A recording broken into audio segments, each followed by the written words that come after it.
నమస్తే. మొత్తానికి సుబ్బి పెళ్ళి ఎంకి చావుకొచ్చినట్లయింది. అంతేనా? ఎంకి పెళ్ళి సుబ్బు చావుకు. ఏదో ఒక సామెత ఉంటుంది గదా! ఆ సామెత లాగానే ఉంది. ఇప్పుడు మెగా ఫ్యామిలీలోని వైషమ్యాలు గావచ్చు, విద్వేషాలు గావచ్చు, కుళ్ళు కుతంత్రాలు కావచ్చు, మొత్తానికి ఎలక్షన్‌ల పుణ్యమా అంటూ బయటపడ్డాయి. ఓ విధంగా దీనికి కారణము పవన్ కళ్యాణి గెలుపు ఓటములపైన ఆధారపడి ఉందా? ఎట్లాగైనా అంటే సీఎం పదవికి కూడా ఇంత హడావుడి జరగదేమో. ఒక రాష్ట్రానికి సీఎం సీటు కావాలి, ముఖ్యమంత్రి పదవిని కొల్లగొట్టాలంటే కూడా ఇంత ఎక్సైజ్, ఇంత వర్క్ ఉండదేమో అనిపించింది పిఠాపురంలో పవన్ కళ్యాణ్ యొక్క పోటీ.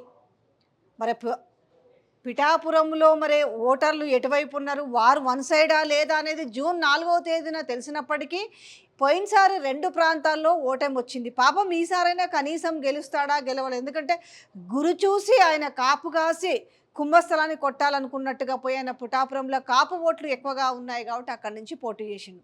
పోటీ చేస్తే ఒక్కటే కాదు, పవన్ కళ్యాణ్ ఒక్కటే ప్రచారం చేస్తే గెలవడం చాలా కష్టం అనుకొని ఒక్కసారిగా మంది మార్బలాన్నంతా కూడా దింపుకోవడం జరిగింది. అటు జబర్దస్త్ ఆర్టిస్టుల నుంచి మొదలు పెడితే, క్యారెక్టర్ ఆర్టిస్టుల నుంచి మొదలు పెడితే, సో పెద్ద హీరోల వరకు కూడా ఆయన ప్రచారం చేయించుకోవాల్సినంత అవసరం ఏర్పడింది. ఎస్, మీరు అనుకోవచ్చు ఆయన ప్రచారం చేయించుకోలేదు, ఆయన కోసమే అందరూ వచ్చిరు కూడా అనుకోవచ్చు. ఏదైనప్పటికీ కూడా పిఠాపురంలో ఇల్లులు ఖాళీగా లేకుండా పోయిన ఇన్ని రోజులు చిన్న పెద్ద 5 star hotels, 3 star hotels, 1 star hotels, ఆఖరికి చిన్న చిన్న రూములో ఉన్న హోటళ్ళు కూడా ఖాళీగా లేకుండా కిక్కిరిసిపోయిన ఇన్ని రోజులు ప్రచార పర్వంలో. అసలు చిక్కంత ఇక్కడే వచ్చింది. ఇంత బాగానే ఉంది కదా, అసలు మరి వీళ్ళ మధ్యలో లొల్లి ఎందుకు వచ్చింది? అందరు వచ్చిరు. చిరంజీవి అంటే రాలేకపోయాను కానీ మా తమ్ముడికి ఓటేయండి, మా తమ్ముడిని గెలిపించండి అంటూ ఆయన కూడా ప్రవచన వాక్యాలు చెప్పడం, దాంతో ఆయన వీడియో రిలీజ్ చేయడం జరిగింది. ఇక నాగబాబు సరే సరే, నాగబాబు కొడుకు సరే సరే, దాని తర్వాత చిరంజీవి కొడుకైన రామ్ చరణ్ కూడా వచ్చి ప్రచారం చేయడం జరిగింది. అలాగే మద్దతుగా సురేఖ కూడా వచ్చింది. మరి ఇంకా రాలేదు ఎవరబ్బా అనుకుంటున్నారా? ఎవరిష్టం వాళ్ళదే కదా అనుకోవచ్చు. కాకపోతే అంతా అయిపోయింది కదా, మళ్ళీ లొల్లెందుకు అవుతుంది లొల్లి అనుకున్నారు. ఇక్కడ వచ్చిన చిక్కంతా అల్లు అర్జున్ పోయి శిల్పా రవిచంద్ర కిషోర్ రెడ్డి ఆయన దోస్తుకి మద్దతు పలకడం. మరి వచ్చిన చిక్కు ఎవరు? దోస్త్ అయితే బాగానే ఉంది కానీ ఆ దోస్త్ ఎక్కడున్నాడు? వైసీపీ పార్టీలో ఉన్నాడు.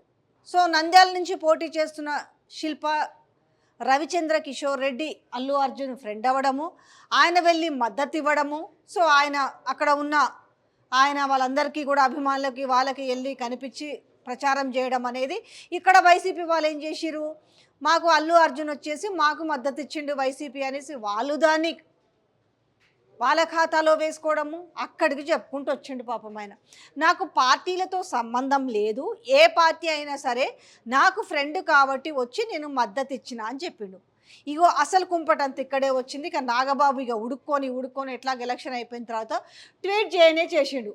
మాతో ఉంటూ ప్రత్యర్థులకు పనిచేసేవాడు, మాతో ఉంటూ అంటే మినుసు మా కుటుంబంలో సభ్యుడైనప్పటికీ మాతో ఉంటూ ప్రత్యర్థులకు పనిచేసేవాడు మావాడైనా పరాయివాడే, మాతో నిలబడేవాడు పరాయివాడైనా సరే మావాడే అంటున్నారు.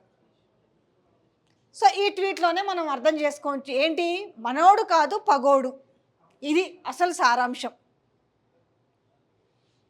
ఆల్రెడీ ఇటు అల్లు అర్జున్, రామ్ చరణ్ తేజ్ ఫ్యాన్స్ మధ్యలో ఈ చిచ్చు రగులుతానే ఉంది. మొత్తానికి పిఠాపురం పవన్ కళ్యాణ్ ఒక ఎమ్మెల్యే పదవి కోసము మళ్ళా మెగా కుటుంబంలో ఒక చిచ్చు మొదలైందని చెప్పడానికి, సరే జరిగిందేదో జరిగిపోయిందని కామ్కోకుండా అది బాహాటంగానే వెళ్ళగక్కడేంటంటే ఫ్యాన్స్కి ఒక ఇండికేషన్ ఇచ్చినట్టుగా అని చెప్పుకోవచ్చు. ఏంటంటే మీరంతా అనుకున్నట్టు మేమంతా ఒకటి కాదు, మాతో ఉంటున్నప్పటికీ మావాడైనప్పటికీ మావోడు కాదు పరాయోడే, పరాయోడైనా సరే మాతో కనుక ఉండేవాడు మావాడే. సో ఇది దీంట్లో మనము ఉన్న 2 అర్థాలు, మాతో ఉంటూ ప్రత్యర్థులకు పనిచేసేవాడు మావాడైనా పరాయివాడే, మాతో నిలబడేవాడు పరాయివాడైనా మావాడే. సో ఇది అయితే ఇక్కడ ఏం చేసిండంటే అల్లు అర్జును పవన్ కళ్యాణ్ గెలవాలని, పవన్ కళ్యాణ్ గెలిపించాలనేసి సో ఆయన ఒక ఫ్యాన్స్ కూడా ఆయన ఒక పాజిటివ్ అంశంగా ఆయన ట్వీట్ చేయడం కూడా జరిగింది. అయితే ఆ ట్వీట్ కాకుండా కనీసం ఒక్కరోజైనా పవన్ కళ్యాణ్ కోసం వెళ్ళుంటే, అట్లీస్ట్ ఒక్కరోజైనా 1 గంట 10 నిమిషాల్లో వెళ్ళి ఆయనకు షేక్ హ్యాండ్ ఇచ్చి అంటే పబ్లిక్లో ఒక ఫోటో కనుక అపియరెన్స్ ఇచ్చుంటే ఇవాళ నిజంగానే మరి ఈయన ఈ ట్వీట్ చేసేవాడు కాదేమో. కానీ ఎందుకులే అయిందేదో పోయింది మళ్ళీ సమసిపోకుండా దీన్ని ఎందుకు రెచ్చగొట్టుకోవాలనేసి నాగబాబు అనుకోవాలి. ఎందుకంటే ఖచ్చితంగా అగ్గికి ఆగ్యం పోసేలాగా నాగబాబు వాక్యాలు ఉంటాయనేది దీనికి తార్కాణము.